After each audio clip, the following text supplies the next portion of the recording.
Assalamualaikum warahmatullahi wabarakatuh. Al-Fakir Alwi Segaf ya. Jangan lupa untuk semua share, subscribe dan juga like video-video yang ada di Syiar TV. Mudah-mudahan berkah untuk semua dan pastinya bermanfaat untuk semua. Amin amin ya rabbal alamin. Assalamualaikum warahmatullahi wabarakatuh.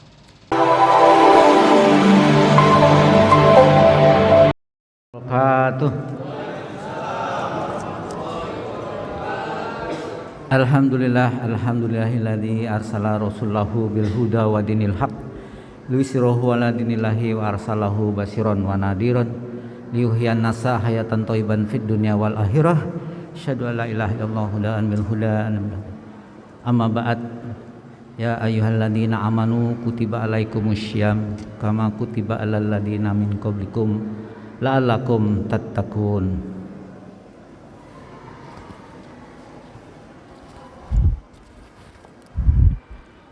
Jamaah sidang salat Isya dan insyaallah salat tarawih yang berbahagia rahimakumullah.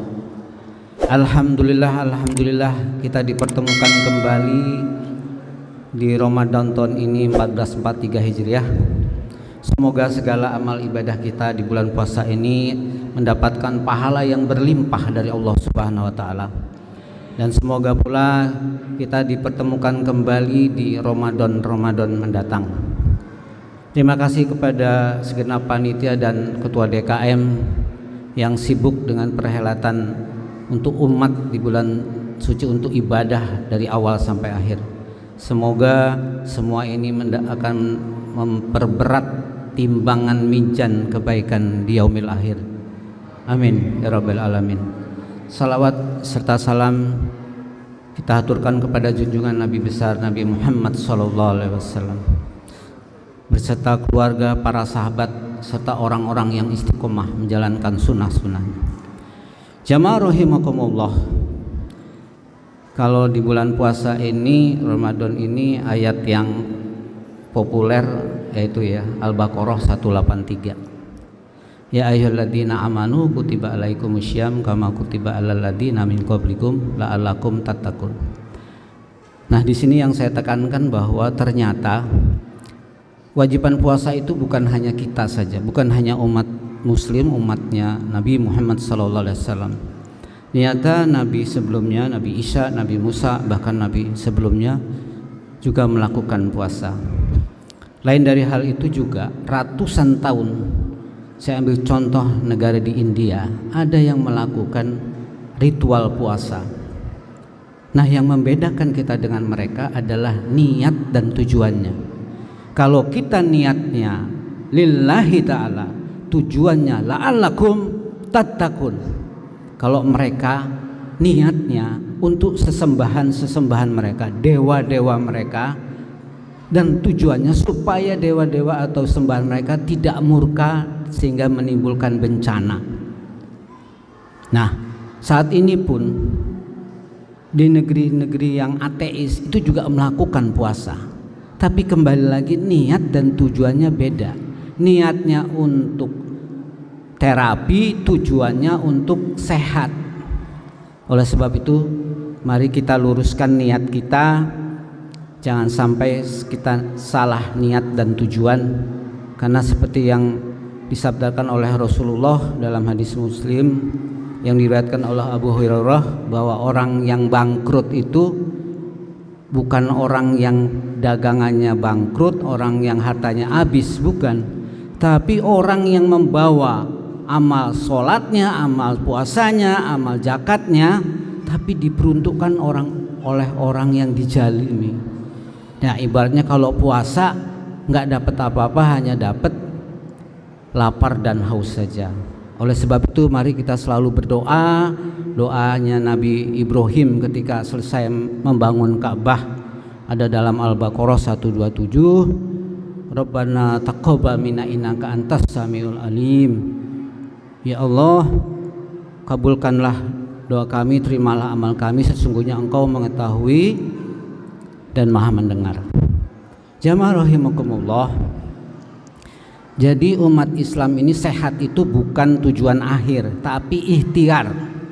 Ikhtiar supaya umat Islam itu strong, tegar, untuk melakukan kewajiban di bulan puasa ini semaksimal mungkin. Nah itu, oleh sebab itu mari kita ibarat kata menjaga kesehatan, jangan sampai sakit. Walaupun sakit itu ruksoh, ini ada dalam Al-Baqarah 184 lanjutannya. Man kana minkum maridon au ala syafarin fa iddatum min ayatim min ukhur. Kalau kamu sakit, kamu safar, kamu boleh nggak puasa, tapi kamu harus ganti di hari yang lain. Ah ini kan kita nggak mau yang gini, kita maunya di bulan suci ini. Oleh sebab itu mari kita jaga kesehatan kita, apalagi pandemi masih mengancam kita. Ayo kita cerdas bertahap menuju normal. Walaupun datanya landai, tapi bukan berarti kita bebas dari virus. Jemaah yang berbahagia rahimakumullah. Nah, untuk kita supaya tetap sehat, apa sih cara cerdasnya? Nah, pertama kita jamaah kalau puasa itu tentu dari sahur ya. Sahur itu dari katanya setengah 4 sampai jam 4. Jam 8 jam setelah itu jam 12 sudah habis. Makanya kita pilih makanan-makanan yang awet, yang tahan. Apa itu? Protein yang tinggi. Apa sih protein? Makanan kita sehari-hari. Daging, telur, ikan-ikan itu yang hewani. Yang nabati kacang-kacangan, tempe, tahu. Wah, pokoknya berlimpah di Indonesia ini protein.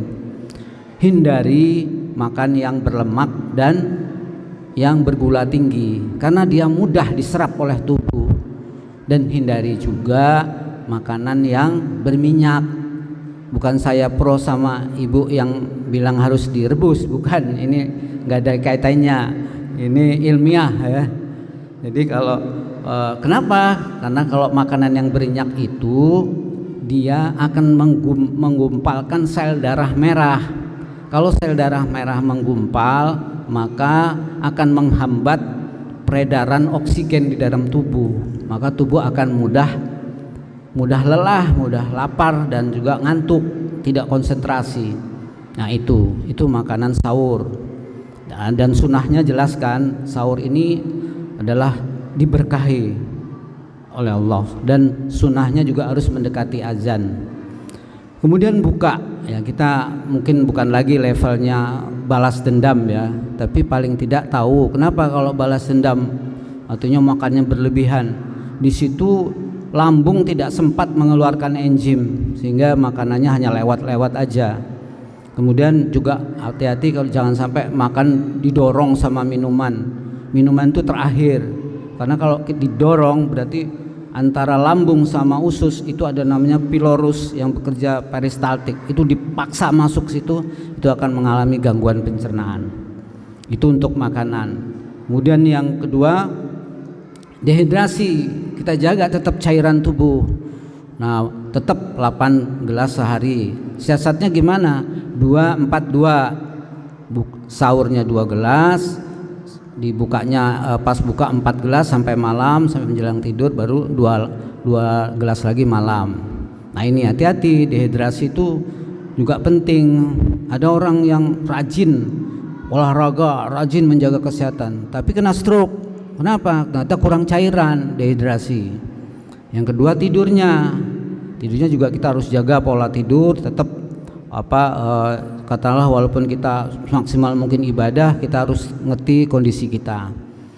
Kemudian yang terakhir olahraga. Nah, jangan sampai kita katakanlah terus menerus olahraga seperti biasanya. Kurangilah 50-60% dan mensiasatinya biasanya setelah menjelang asar mendekati buka. Kadang-kadang kalau yang main pingpong sampai 5 set, janganlah. Saya kira itu, dan tentunya ini semua jamaah sudah paham. Saya hanya mengingatkan, mereview kembali. Jadi sehat itu adalah ikhtiar kita dan hikmahnya. Apa hikmahnya? Hikmah dari puasa tadi itu bahwa baik jasmani maupun rohani itu besar. Nah, oleh sebab itu tidak satu pun, hampir tidak satu pun kewajiban dalam muslim itu yang luput dari hikmah, yang luput dari hikmah.